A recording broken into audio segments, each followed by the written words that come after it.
Kehidupan warga kota Surabaya kembali tidak tenang, karena tawuran antar gangster anak-anak muda, Sabtu 29 Juni 2024. Saat itu gerombolan anak-anak menyerang masuk perkampungan Wonosari Lor Gang KB Surabaya Utara pukul 3 dini hari. Seketika keheningan warga yang tenang beristirahat langsung terusik. Jadi secara pendapat kami, apa yang dilaksanakan oleh korban, saya nggak ngomong pelaku, tapi adik-adik ini adalah korban dari terputusnya informasi terkait mandeknya suatu pembelajaran, suatu pendidikan tentang itu kebangsaan, tentang itu persatuan dan kesatuan dan lain sebagainya, sehingga menimbulkan semacam mereka butuh eksistensi, mereka butuh semacam pengakuan dari komunitas, dari lingkungannya, sehingga terjadilah aksi-aksi yang bisa dibilang sangat meresahkan masyarakat tersebut. Jadi seperti itu.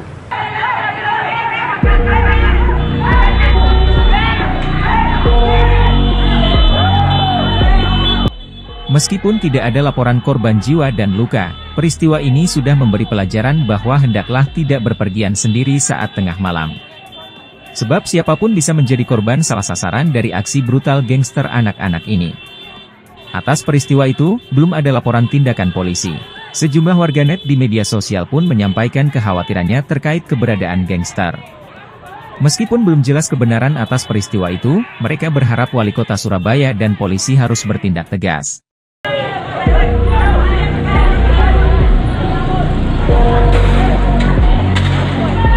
Kenapa? Karena masyarakat Surabaya sendiri sampai detik ini itu masih gotong royongnya masih terasa. Itu rasa kebersamaannya. Kita tahu sendiri masyarakat Surabaya ini majemuk.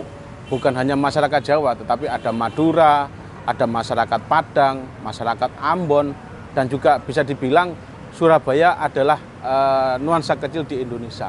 Jadi seperti itu. Jadi kalau sampai ada yang memberikan ungkapan bahwa Surabaya sudah sangat menyekam, itu sangat tidak benar. Karena apa? Persatuan kesatuan di Surabaya sangat kuat. Ini bisa dibuktikan beberapa wilayah Surabaya itu role keamanannya itu berjalan secara baik. Siskamlingnya berjalan secara baik itu. Kalau memang siskamlingnya tidak berjalan secara baik, ini yang perlu dipertanyakan adalah fungsi dari 3 pilar tersebut. Peristiwa tawuran antar geng pada tahun 2022 lalu mestinya menjadi pelajaran banyak pihak. Pemerintah harus menemukan dan menuntaskan akar masalah munculnya geng anak-anak ini. Ya, jadi di Surabaya ini ada beberapa, apalagi sekarang masa liburan sekolah. Ini kan juga jadi satu perhatian bersama kan Mas, bahwa bagaimana anak-anak itu dapat perhatian, terutama dari orang tua. Adanya aksi geng-gengan karena kelompok-kelompokan, karena itu salah satunya dimulai dari bullying yang muncul, sehingga saling ketersinggungan, saling ingin menunjukkan bahwa ini loh saya. Dan di situ didominasi oleh anak-anak yang di usia-usia 13, 14, 15 hingga 17. Disitulah masa puber, masa perlu istilahnya apresiasi. Sehingga ini yang terjadi di kota Surabaya.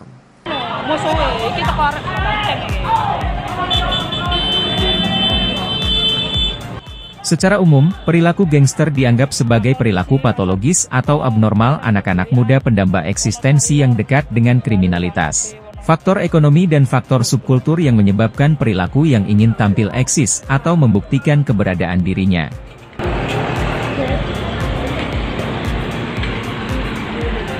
Permasalahan yang terjadi ini tidak bisa serta-merta dilimpahkan kepada pemerintah kota Surabaya, tidak bisa serta-merta ditimpakan kepada kepolisian, baik itu TNI maupun Polri. Kita harus bergandengan tangan, kita harus bekerja sama, setidaknya memberikan edukasi kepada adik-adik kita, kepada anak-anak kita. Seperti apa para pendahulu-pendahulu kita bersatu padu, bergotong royong untuk mengusir penjajah di Indonesia. Tetapi kalau kita lihat saat ini yang muncul gangster. Tempo hari yang muncul adalah bentuk eksistensi, mencari eksistensi dari rekan-rekan perguruan silat seperti itu.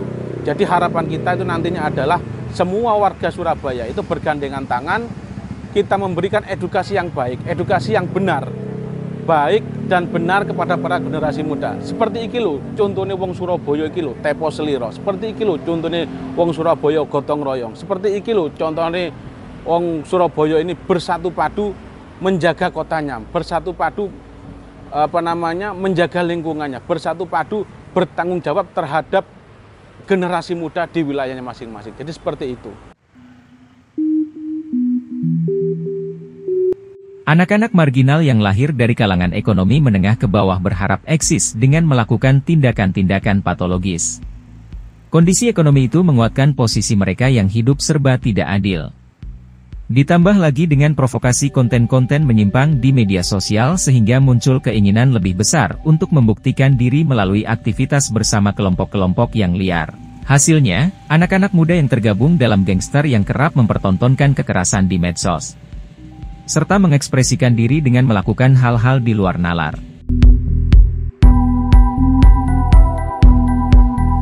Permasalahan yang paling dominan adalah masalah sosial.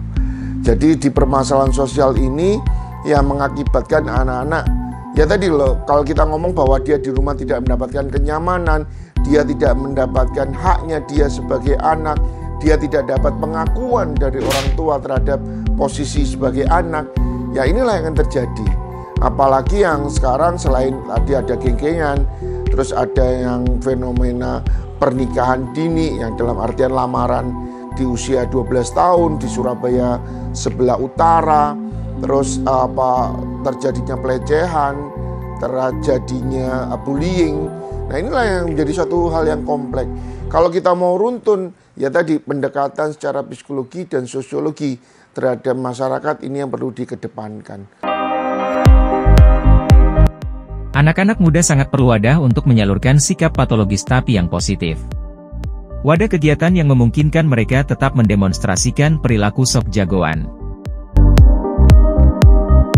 Kalau kita bilang bahwa apa yang dilakukan oleh pemerintah Kota Surabaya sudah banyak sekali, termasuk dengan adanya munculnya perwali, terus adanya kegiatan seperti pendampingan di pihak keluarga, itu yang adanya puspaga yang dari tingkat kota hingga tingkat kelurahan, sekarang malah muncul di tingkat RW. Ini adalah salah satu gambaran pemerintah Surabaya tidak main-main. Cuman yang menjadi permasalahan kadang yang di lapangan kurang ada pembekalan terhadap ilmu tersebut. Misalnya, melarang coret-coret di tembok dengan disalurkan lomba mural. Kalau yang suka tarung, dicarikan tempat sasana atau tarung secara legal dan dibina. Kalau balapan liar, harus dibangun tempat balapan yang sah dan dalam pengawasan. Juga perlu ada tindakan tegas di bidang pendidikan. Yang pertama adalah pengoptimalan, mulai dari Karang Taruna, Forum Anak Remaja di Kota Surabaya, dan di Surabaya kan sudah berjalan namanya Forum Anak Kota Surabaya, ada Puspaga, adanya Posyandu Remaja. Itu sebenarnya adalah kegiatan-kegiatan yang bisa meminimalkan kegiatan-kegiatan itu. Terus yang kedua kayak sekarang yang kemarin beberapa kali ini adalah balap sepeda pancal ya, istilah untuk anak-anak. Nah, kemarin alhamdulillah pemerintah Kota Surabaya memberikan wahananya, tempatnya, tapi terlalu jauh. Tempatnya itu di daerah Gelora Bung Tomo. Sedangkan wilayah Surabaya begitu luasnya. Sehingga yang terjadi malam hari mereka ada trek-trekan di jalan yang terkadang juga membahayakan diri dia, lingkungan serta pengguna jalan yang lain. Terus di sisi yang lain sekarang juga penyebarluasan penggunaan narkotika di kalangan remaja sekarang sudah menjamah. Kayak kemarin yang beberapa kasus yang kami tangani dari Komnas Perlindungan Anak Kota Surabaya, salah satunya adalah ketergantungan anak terhadap pil koplo. Waktu kita telusuri, kita mulai kita telaah satu persatu, salah satu yang muncul adalah dia mendapatkan ancaman, tidak nyaman, dan larinya adalah ke situ. Nah, ini loh yang menjadi catatan-catatan penting untuk Kota Surabaya. Apalagi bulan ini kita akan memperingati Hari Anak, tanggal 23 Juli.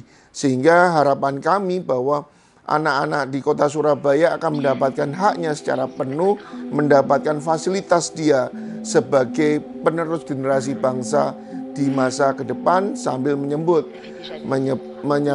generasi emas Indonesia tahun 2045. Polisi bersama guru harus mensosialisasikan bahaya komunitas gangster. Para orang tua juga harus mengecek keberadaan anak-anaknya, terutama saat malam hari. Anak-anak juga harus dilibatkan dalam kegiatan yang positif. Harapan kita itu nantinya itu, tolong kepada khususnya 3 pilar, dan lebih spesifik lagi kepada RT, RW, LPMK, tokoh masyarakat, tokoh agama, memberikan pendampingan, memberikan edukasi yang baik kepada para generasi muda di lingkungannya. Yang lebih penting lagi adalah segenap orang tua untuk bisa berperan aktif mengawasi kegiatan putra-putrinya, khususnya yang sering keluar malam. Apa yang dilakukan oleh putra-putrinya ketika keluar malam. Mungkin jam 10 adalah batasan anak-anak kita untuk berada di luar rumah. Lebih dari itu, coba lebih diperinci lagi. Yang dilakukan apa? Jangan sampai para generasi muda ini, generasi emas ini, jatuh ke dalam lubang kehancuran. Mereka akan berkumpul, mereka akan bergerombol dengan kelompok-kelompok yang tidak memberikan manfaat yang sangat baik di kota Surabaya. Khususnya nanti akan menjerumuskan mereka kepada jurang-jurang kehancuran yang sangat nyata di kota Surabaya. Seperti perkumpulan gangster, perkumpulan narkoba, dan yang lebih spesifik lagi saat ini adalah mereka akan gampang mengikuti judi online. Karena apa? Dengan modal membeli minuman di warung giras atau warung-warung itu, mereka sudah bisa mendapatkan akses wifi sehingga mereka akan mudah melaksanakan judi online yang saat ini gencar diberantas oleh pemerintah Republik Indonesia. Seperti itu.